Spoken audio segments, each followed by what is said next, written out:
მოგესალმებით ბათუმელების პირდაპირ ეთერში, ჩვენ ბათუმში ვართ და ბათუმური წვიმის მიუხედავად ისევ რადგან მოქალაქეები ქუჩაში ისევ იკრიბებიან ბათუმელების საპროტესტო აქციაზე, მორიგ საპროტესტო აქციაზე. ეს 307 დღეა, როცა მოქალაქეები ისევ იკრიბებიან უკვე ტრადიციული შეკრების ადგილას, საკონსულტაციო სასამართლოსთან. აი აქ მომდიან მოქალაქეები უკვე 307 დღეა. აჭარის მთავრობის ადმინისტრაციული შენობის წინ გრძელდება პროევროპული საპროტესტო აქცია. თქვენ იცით რომ აქ ნებისმიერ ამინდში დგანან მოქალაქეები უკვე თითქმის წელიწადია გრძელდება ეს საპროტესტო აქციები და არაფერ წვიმაში ძლიერ თოვასა და ყინვაშიც კი აქ იყვნენ მოქალაქეები, მათ შორის კარვებით, როცა მაგალითად მზიამაღლებელმა დაიწყო შიმშილობა. მე შეგახსენებთ რომ მზიამაღლებელი გახლავთ პოლიტიკური პარტიზანი, პირველი ქალი პოლიტიკური პარტიზანი საქართველოში საბჭოთა კავშირის დაშლის შემდეგ. ის არის ჟურნალისტი, გამოცემა ბათუმელების დაფუძნებელი და დირექტორი, რომელიც რჩება ამ დრომდე უკანონო პატიმრობაში, მას 2 წლის თავისუფლების აკვეთა შეუფარდეს და ასევე იცით რომ 60-მდე თუ 60-ზე მეტი პირია უკვე პოლიტიკური პარტიზანის სტატუსის მქონე საქართველოში, რომლებიც რჩებიან ციხეებში, სხვადასხვა სამართლებრივ საფუძველს მოკლებული ბრალდებების გამო და მათ რიცხვს უკვე შეემატა კიდევ ერთი აქტივისტი გელა ხასაია, რომელიც გირჩის წევრია, გირჩი მეტი თავისუფლება და სწორედ მასაც უკვე სიცხე სამართლებრივი წესით ედავება გამოძიება სუბუქი დაზიანების მიყენებას 120 მუხლით აქვს წარდგენილი ბრალი გელა ხასაიას და დღეს მინდა სწორედ კიდევ მორიგ აქტივისტის დაკავებაზე, მორიგ პოლიტიკურ პატიმრზე ველაპარაკო ბათუმის პროევროპული საპროტესტო აქციის მონაწილეებს. თქვენ იცით რომ ეს აქციები იმართება როგორც ბათუმში, ასევე თბილისში, ქუთაისში და არაფერ დიდ ქალაქებში თითქოს ყველგან იცმის პროტესტის ხმა, რომ მოქალაქეები არ შეეგუებიან ქვეყანას, სადაც არიან სინდისის პატიმრები და პოლიტიკური პატიმრები და სადაც ოცნების რეჟიმი მიტაცებული ძალაუფლებით ცდილობს რომ დაამკვიდროს ქვეყანაში დიქტატურა და ჩაკეტოს გზა ევროპისკენ.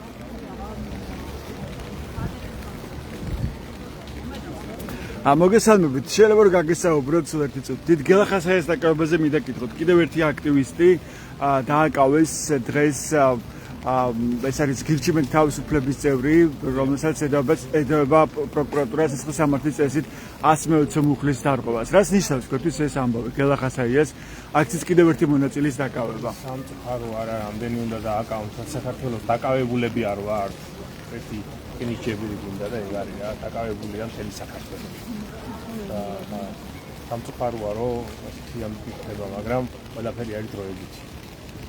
ყველაფერი დროებითი და სოლიდარობა პოლიტიკურებს არ დაჭერა და რა ვიცი, სულ მალე ძალიანი და ერთიანი საქართველო გვენახოს. რა გათვლავთ თქვენი აზრით ივანიშვილს ამ დაკავებებით? ვერაფერს ვერ გეტყვი, ალბათ შიში, მაგრამ უკვე 300 მერამდენებია. 307 დღეა რაც იმართება საპროტესტო აქცია. არ ეშინია რა. სამშობლოზე უკეთესი რა გაგვაჩნია, ხო? სამშობლო როგორც უფალი ერთია ქვეყანაზე და გვახსოვდეს ეს და ამით ვიცხოვრო და ვიხელმძღვანელო და დანარჩენი უკვე ყველაფერი თავისი იქნება. რადგან იცვლება ეს თქვენს გარშემო განწყობები ადამიანების, თქვა თქვენი მეგობრების, ოჯახის წევრების. რა უნდა შეიცვალოს პირიქით ხალხი ზიანდება და უარეს საკეთებენ, უხდებიან მაგათ, უბრალოდ თავისთავად წარმოიდგინონ და დაადგენ ხალხის ადგილად. თუნდაც ერთი წუთი. აი რა, ვერ გავიგე. პირიქით ნაბძე იმაზე ცეცხლე ნაფის დასმა გამოდის. ასგვარად ახსენეთ რომ დაშინებას ცდილობს ივანიშვილიო არ შინდება ამით ხალხი. როგორ ფიქრობ, თქვენ ხო ყოველდღე აქ ხართ, ყოველდღე ხო უყურებთ რამდენი ხალხი გამოდის, თუნდაც სხვადასხვა ქალაქებში. როგორ ფიქრობ, ეშინია?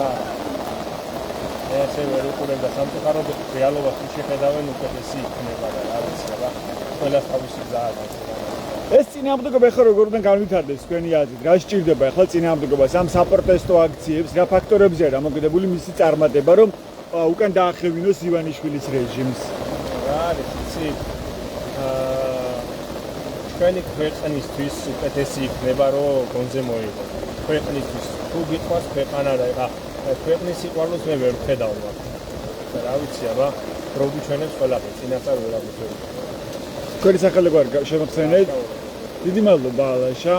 ასეთ იყო პროევროპული საპროტესტო აქციის ერთ-ერთი მონაწილის განწყობა და მოსაზრება გელა ხასაიას მორიგი პოლიტიკური პატიმრის შემთხვევაზე. ეხლა უკვე ძლიერად წვიმს ბათუმში და ძლიერი წვიმის მიუხედავად მოქალაქეები დგანან ისევ აი ამ პროევროპულ საპროტესტო აქციებზე გაშლილი დროშები, თქვენ ხედავთ რა გაშლილია და გამოფენილია როგორც საქართველოს დროშა, ასევე ისტორიული საქართველოს დროშა, ევროკავშირის და უკრაინის დროშები და მოქალაქეები კოლგებით ხელში ისევ დგანან ბათუმის პროევროპულ საპროტესტო აქციაზე. მოდით ახალ ჭკადულას გავესაუბრები ამ აქციის ერთ აქტიურ მონაწილეს.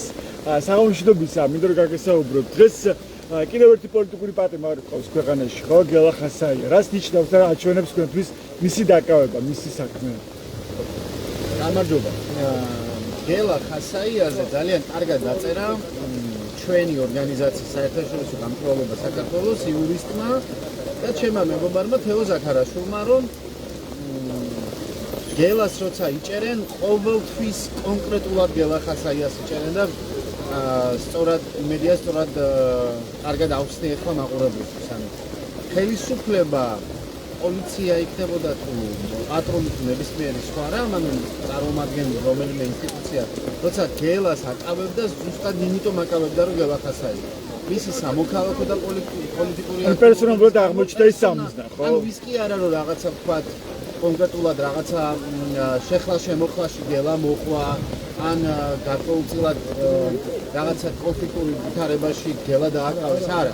სპეციალურად აკავებდნენ გელა ხასაიას როგორც სამოქალაქო აქტივისტს, როგორც ჟურნალისტს, როგორც ადამიანს, რომელიც ყოველთვის კვალს ტოვებს აი ამ წინააღმდეგობაში და ეს არაერთი წელია გრძელდება.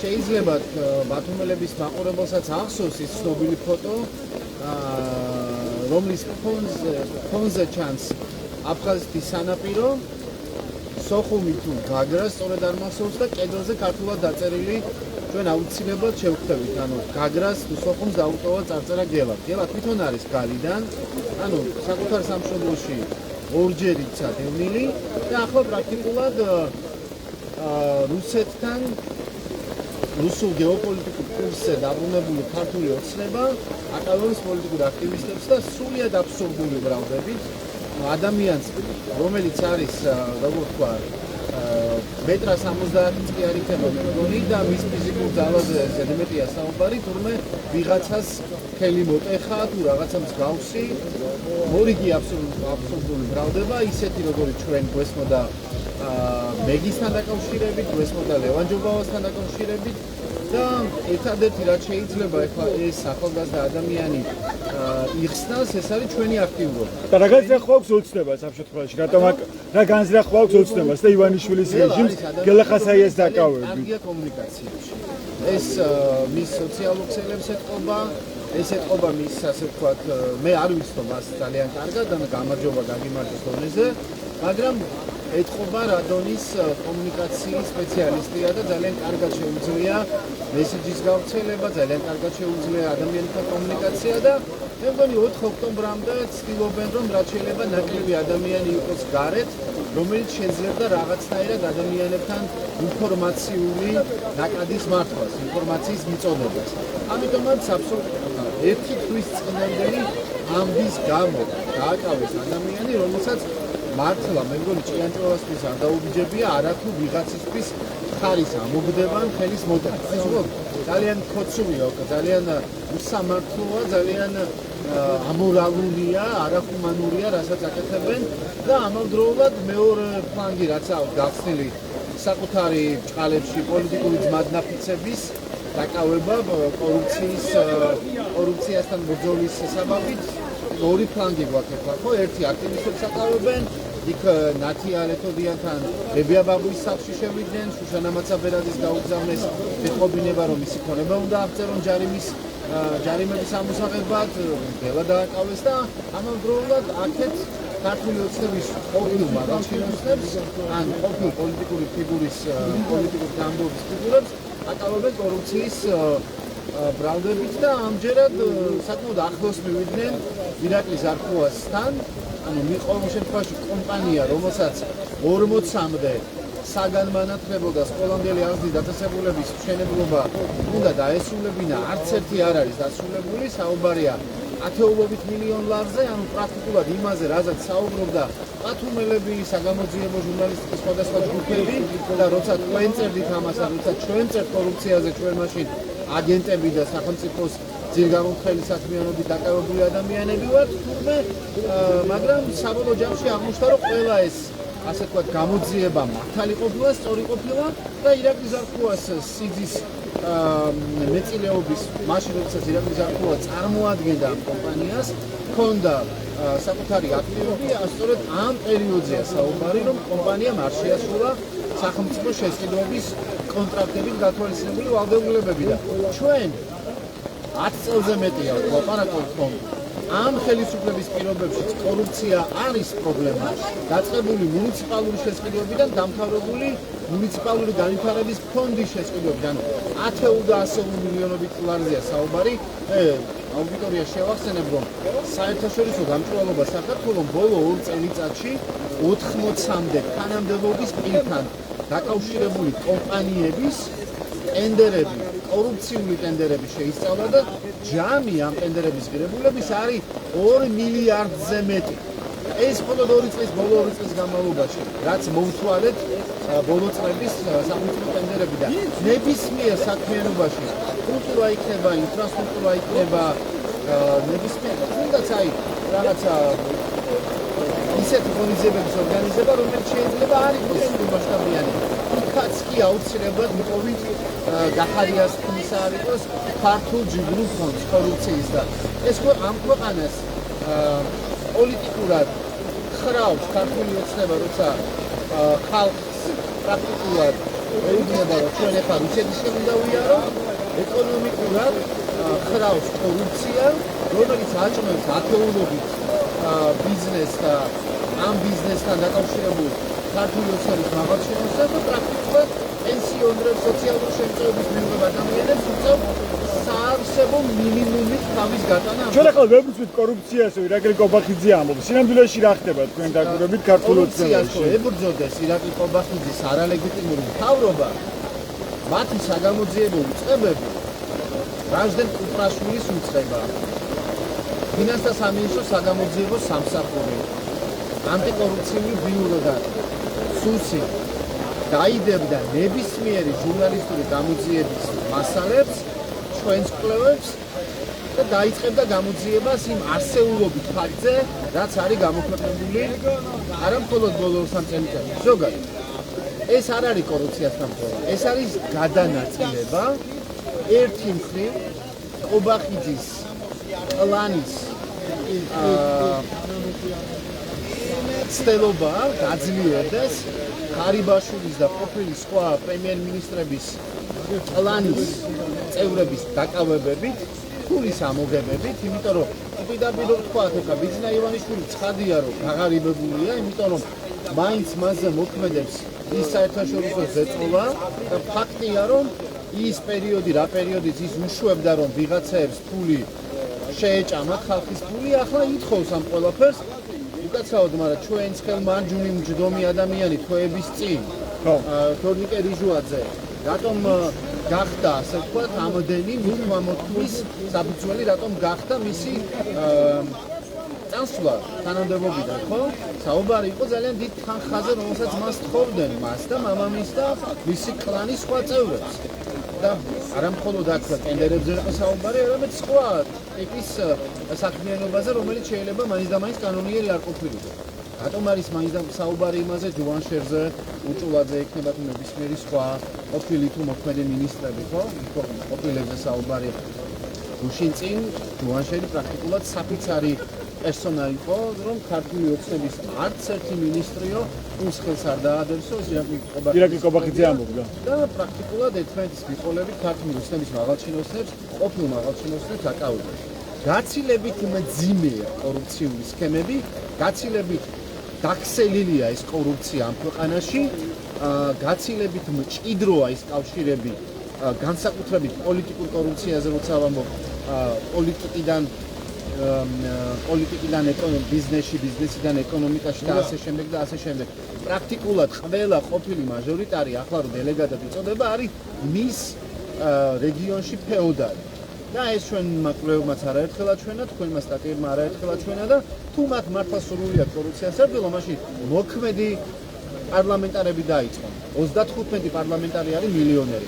ამ პატარა ქვეყანაში პატიოსანი გზით ძალიან იშვიათად ვინმე თუ გამხდარა მილიონერი. რა ეს არის ფაქტი. იმიტომ რომ ამ ქვეყანას არ აქვს ამდენი რესურსი და პრაქტიკულად ყველა მათგანი თუ თითქმის ყველა მათგანი არის ხალხის ხარჯზე გამდიდრებული და ამ ღარიბ ქვეყანაში. ღარიბ ქვეყანაში შეუძლებელია ქვეყანაში, სადაც 705,000 ადამიანი არის სოციალურად დაუცველი. იქ სადაც მაქსიმალური პენსია არის 450 ლარი 70 წელზევით. იქ სადაც სიგარების ზღვარს ქვევით მყოფი ბავშვები იღებენ 200 ლარიან შემწეობას და პრეზიდენტის ხელფასი არის 15,000 ლარამდე, პარლამენტის თავმჯდომარის ხელფასი არის 15,000 ლარზე მეტი. შეუძლებელია ამ ქვეყანას 35 მილიონერი დეპუტატი ქართული ოცნებიდან ყავდეს ლეგალური გამდიდრების გზით. შეუძლებელია. და თუ ირაკლი ყობახიძეს მართლა უნდა ბრძოლა კორუფციასთან, მაშინ ჩაიხედოს მისივე პარტიის მაღალჩინოსნების ქონებებში. საუბარი არ მაქვს რომეუ მიქაუტაძეზე, რომელმაც გამოძიების თანახმად კორუფციული და თაღლითური გზით იყიდა ბინა ესპანეთში. საუბარი არ მაქვს სხვა მაღალჩინოსნებზე, რომლებსაც უბრალოდ ქეშა დააქვთ სახლში, ფიზიკურად აქვთ ფული მილიონზე მეტი. საუბარი არ მაქვს რაღაცა დიდი მიწებზე და ასე შემდეგ და ასე შემდეგ. უბრალოდ აი რამდენი მილიონერია და სად არის მათი შემოსავალი. რა საიდან როგორ შეიძლება თუნდაც როცა არ ჩანს მილიონიანი ქონება თქვა ქართული ოცნების ქართული ოცნების წევრების ქონებრივ დეკლარაციებში, როგორ შეიძლება იმ ხელფასით, რა ხელფასითაც ცხოვრობენ თუნდაც ზოგიერთი მუნიციპალიტეტის მერი ან საკრებულოს თავმჯდომარე, საკრებულოს წევრები, როგორ შეიძლება ამ ხელფასით წვდებოდნენ იმ ხარჯებს, რაც გაღებული აქვთ შვილების განათლებაზე, ავეჯის შეძენაზე, დასვენებაზე და ასე შემდეგ. ძალიან მარტივად ჩანს ეს ყველაფერი. ამას ჭირდება პოლიტიკური ნება. რა თქმა უნდა, ეს პოლიტიკური ნება ვერ ექნება, არ ექნება ირაკლი ყობახიძეს, იმიტომ რომ მისი ინტერესი კორუფციასთან ბრძოლა არის.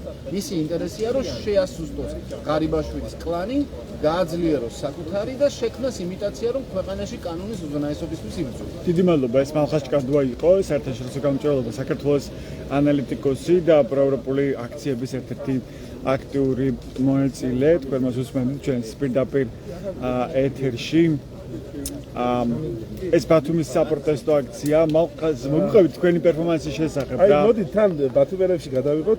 მაქვს ესეთი კითხვები და ქვიშის საათი. დრო აქვს 1 წუთი, ამოიღებენ კითხვას და გასცემენ პასუხს. მოდი თან თქვენთან თუ შეიძლება გადავიღოთ. დიახ, შემოვნებით. აი მივიდეთ რომელიმე აი აქეთ მოდი ბათუმელებთან გადავიღოთ ჩემი პერფორმანსი. აი ძალიან ეს გოგონა ერთჯერ მოხდა ჩემთან პერფორმანსში, სახელი თქვენი მოდის დამავიწყდეთ. თაკო. თუ შეიძლება მოიღეთ კითხვა, სულ სხვა კითხვები გვაქვს ახლა დღეს და ქუჩის საათი ჩაერთვება და გავხსენებთ კითხვას პასუხი. ძალიან მნიშვნელოვანი კითხვებია საზოგადოებისთვის საინტერესო.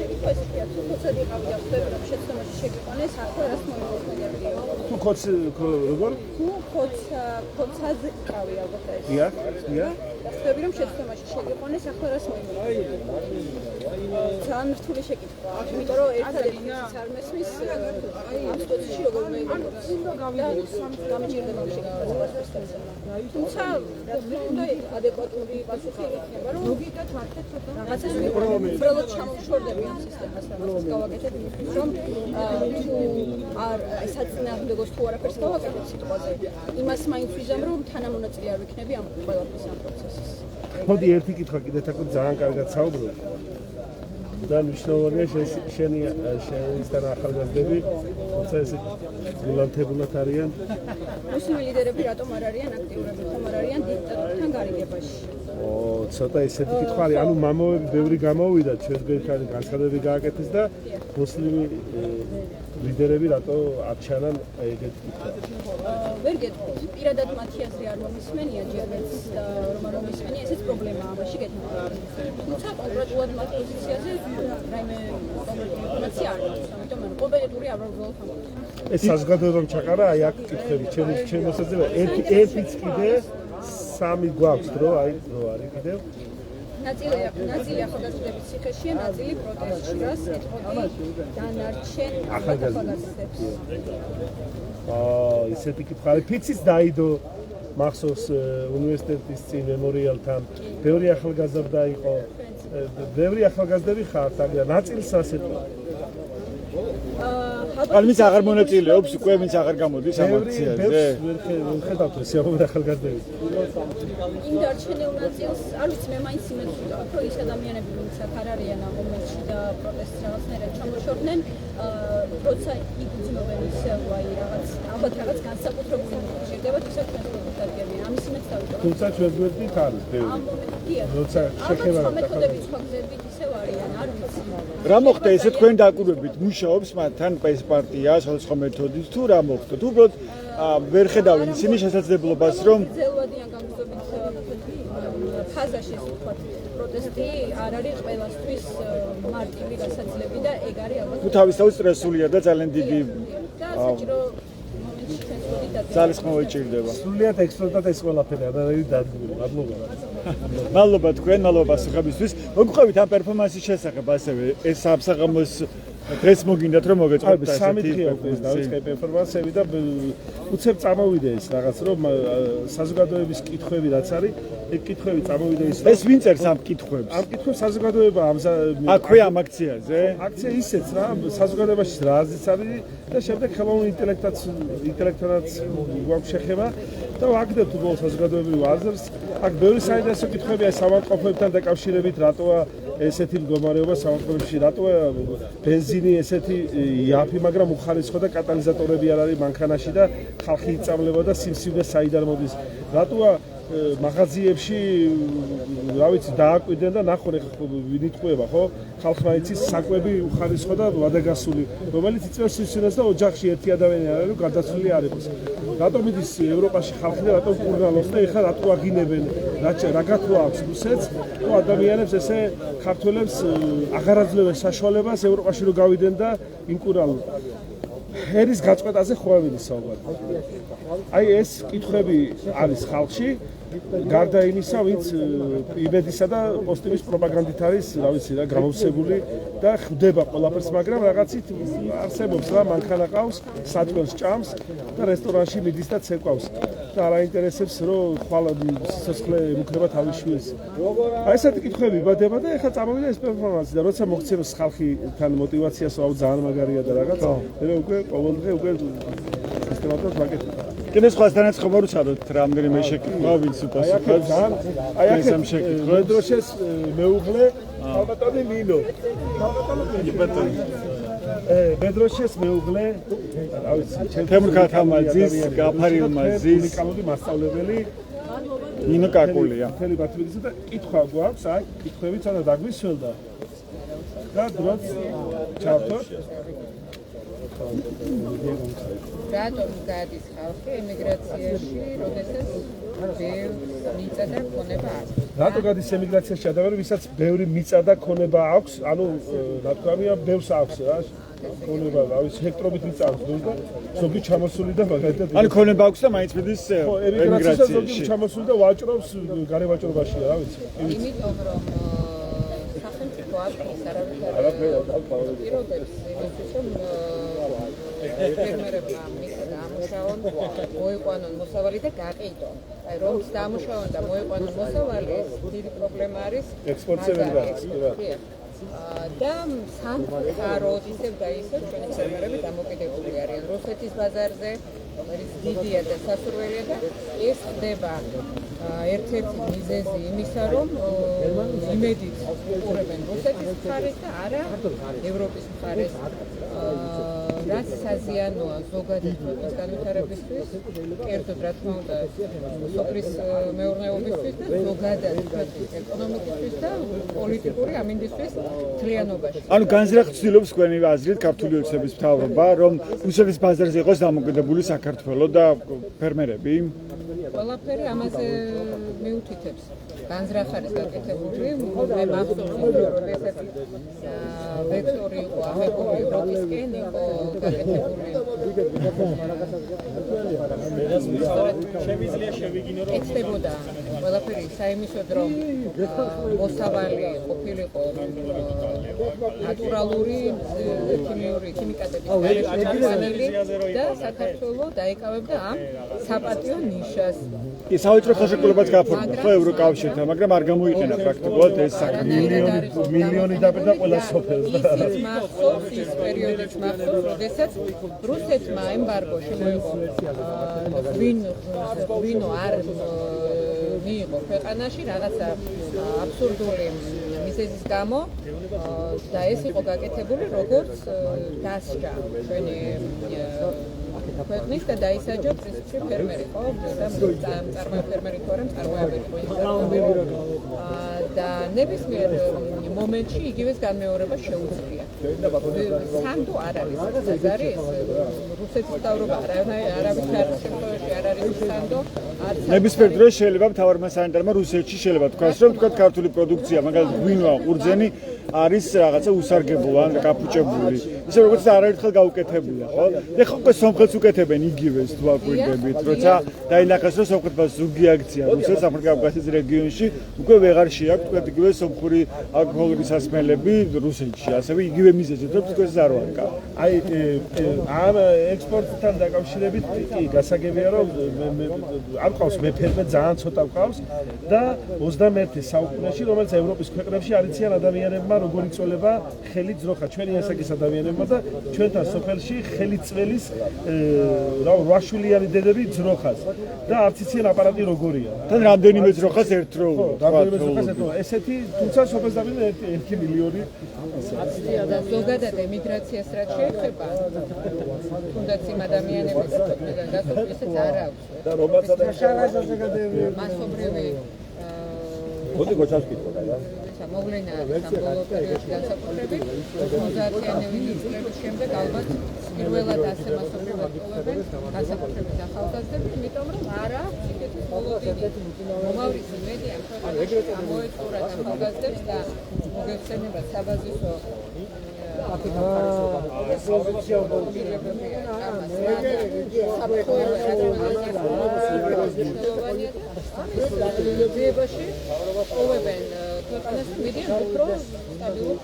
დაიცალა ხულო და შვახებში სკოლების აღარ არის.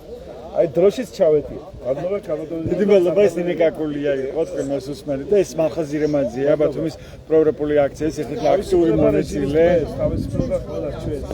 ბოლოს ასეთი პერფორმანსი მოიფიქრა ბათუმის პროევროპული საპროტესტო აქციისთვის და ბოლოს მინდა გითხრათ ასევე გელახასეის შესახებ, რომელიც დააკავეს დღეს.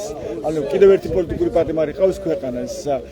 რა გზავნილია ეს თქვენთვის? რას ნიშნავს ეს ახალი ბელარუსისკენ წისვლა, ბელარუსიასთან ახლა აქ ჩვენი პოლიციელი დადიოდა, ესე ეძახდნენ კასკაის წაიყვანეს ბელარუსიაში, დგებულაძე გადაიყვანეს საერთაშორისო მოლაპარაკებების აი ესეთი ის ვიცეს, რა ქვია, ახლა საერთაშორისო ვისთან აქვს? პოლიციის ატაშეების უფროსია პრაქტიკულად. ხო, ვისთან ექნება საუბარი ხა საფრანგეთ გერმანიასთან არ აქვს ურთიერთობა ჩვენ სახელმწიფოს და განვითარებულ ქვეყნებთან და ექნება ბელარუსია და ეს და უნდათ რომ ესეთ მივიყვანო ბელარუსი ამდე ჩვენი ქვეყანა, თუმცა ბევრი პატრიოტია 4-ში გამოჩნდება რამდენი პატრიოტია და 4-ში გადაწყვიტავს ხალხი რუსეთის გზა თუ ევროპის გზა, ცივილიზებულ ქვეყნებთან ურთიერთობა თუ რუსეთისკენ და დასავლეთის ქვეყნებისკენ და თუ საზოგადოებას უნდა რუსეთისკენ ყოფნა, ამ შემთხვევაში ევროპა გადაწყვიტავს და მიიღებს გადაწყვეტილებებს უფრო და უფრო გაამკაცოს და ჩამოგვიშოროს. გამოგვიგზავნის იმ ქართველებს, რომლებიც ემიგრაციაში არიან და აწვევენ, აპურებენ თავიანთ ოჯახებს და შეიქმნება კრიზისი, თუმცა შესაძლებელია შემოიტანონ სხვა ბელარუსიიდან, რუსეთიდან თანხები, მაგრამ დამახინჯდება ისე საზოგადოება და სოფლები, როგორც არის რუსეთის სოფლები, რომლებსაც, რა ვიცი, კი ნახონ თუ არ უყურებენ იმეს და პოსტივის და თუ უყურებენ ცივილიზებულ არხებს, ნახონ და დაინახავენ რა ხდება რუსეთში, სოფლებში, რა ხდება რუსეთის ქალაქში. როგორ შია პეტერბურგში მაღაზიაში ჩემი მეგობარი შევიდა და იყიდეს მესხოვრება $60 თითო კაცმა შევიდო იყიდეთო იკრა რაღაცეებიო და მენეჯერი გამოვიდა გაკურებული რომ ესე თანხა ის ადამიანი ვინ არის შემოსული გაიყვანეს ესე რიგში დგას ადამიანები და смотрите გრუზინი ბაგატი იძახო და ეს შიერი რუსები და ეს ბევრმა იცის ვინც დადის და ვინც უსმენს სწორ ტელევიზიებს, აი მაგალითად ბათუმელებს გადახედონ რა სიმართლით აწვდიან ადამიანების სიმართლეს და ვინც სიმართლეს არ უსმენს, ესე წავა თავის საქმეობა და მე დარწმუნებული ვარ, რომ საზოგადოება საქართველოს 70-80% სიმართლის ხარეს არის და საქართველოს არ წავა იმ ჯუღმულში, აჯუხმულისკენაც მიაქანებს ეს აი გენეტიკით რუსული მიმდევარი მთავრობა და ვინც ჩვენი წინაპრები სპარსეთის დროს რომლებსაც ზღვაზე ჩამოყავდათ ბავშვები და ქალბატონები 5 წლის მანძილზე დაგვიწესა სპარსებმა, აი იმათი ქართველებს ჩამოყავდა და არჩევდნენ სოფლებში და იპარავდნენ, ის თურქები არ ადიოდნენ. აი იმათი გენეტიკის შთამომავლები არიან, რომლებიც აი ესეთ ხალხს ცემენ, სისხლავენ. აი მათი შვილები არიან ესენი და ვინც თავს წირავდა ჩვენს ქვეყანას, აი ის ხალხი დგას აი აქ თბილისში და ის ხალხია პროტესტში. დიდი მადლობა. მე ხალხაზი რემაძე იყო, თქვენ მას უსმენდით. ბათუმელების პირდაპირ ეთერში მან მოიფიქრა ასეთი პერფორმანსი პროევროპული აქციისთვის ბათუმში, ის საზოგადოებაში არსებულ სხვადასხვა კითხვით მიმართავს პროევროპული აქციის მონაწილეებს და შემდეგ აქციის მონაწილეები პასუხობენ ამ შეკითხვებს, რომლებიც საზოგადოებაში არსებობს. ეს შეკითხვები მოაგროვა ხალხაზი რემაძემ ამ აქციის ერთ-ერთმა აქტიურმა მონაწილემ და მოიტანა დღეს ამ პროევროპულ საპროტესტო აქციაზე. ეს 307 საღამოა საპროტესტო აქცია, უწყვეტი აქციების 307 დღეა, როცა მოქალაქეები დანან ისევ ქუჩაში წვიმის მიუხედავად გვეხედავთ, რომ გოლგებით ხელში პროევროპული აქცია გრძელდება ბათუმში. ეს აქციები იმართება ქვეყნის მასშტაბით, მე შეგახსენებთ 2024 წლის 28 ნოემბრიდან, ანუ მას შემდეგ, როცა ქართული ოცნების არალეგიტიმურმა მთავრობამ პრაქტიკულად შეაჩერა ევროინტეგრაციის პროცესს და თქვა, რომ ევროკავშირში გაწერიანების შესახებ მოლაპარაკებები არის გადადებული 2028 წლამდე. სწორედ ეს განცხადება აღმოჩნდა პრინციპულად და კატეგორიულად მიუღებელი საზოგადოების საქართველოში და სწორედ გასული წლის 28 ნოემბრიდან დღემდე იმართება ეს პროევროპული საპროტესტო აქციები. უცვლელი მოთხოვნებით, რომ უნდა ჩადარდეს ხელახლა საპარლამენტო არჩევნები დემოკრატიულ და სამართლიან გარემოში, უნდა გადადგეს არალეგიტიმური მთავრობა და რაც თავარია მოთხოვნა, რომელიც ისმის ყველაზე ხმამაღლა და მკაფიოდ ამ საპროტესტო აქციებზე, ეს არის თავისუფლება სინდისის პატიმრებს, თავისუფლება რეჟიმის ტყვეებს. ასეთ იყო 307 საპროტესტო დღე ბათუმში. ეს უბრალოდ ჩვენს ვებგვერდებს ბათუმელები G-დან გაზეთი G-რომ მიიღოთ განახლებული და სანდო ინფორმაცია. მადლობა ყურადღებისთვის. დროებით.